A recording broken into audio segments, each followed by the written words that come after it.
Hi, I'm SarasinArt. I live in Pennsylvania. I make jewelry. I make a lot of jewelry out of gemstones and usually like to combine them with one of my favorite things in the world, which is copper. I also make a whole array of tribal style jewelry with a lot of African components, and I want to tell you about one of them. These are called Krobo beads. They're made in the Krobo, Somanya region of Ghana. And these are made out of recycled glass. They take bottles or windshields, anything they can find made out of glass, and use the natural colors of the bottles, sometimes add some extra color.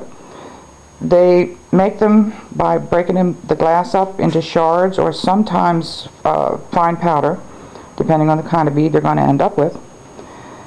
They build wood-fired kilns, and the beads are made in there in molds that they also make themselves.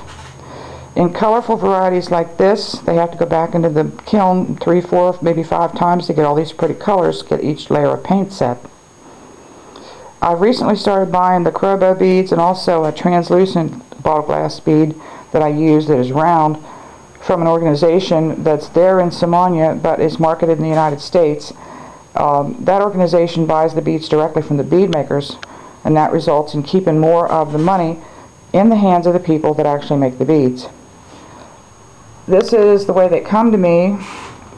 They're all different colors, different styles.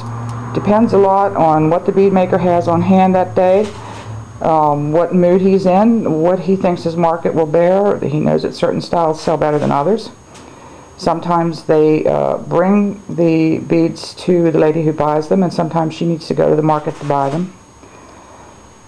Just a little bit of however she gets them, that's how she gets them. And then we get to buy them from her. We get to make a lovely thing like this. I added a batik pendant to this one because it seemed to go along with the style.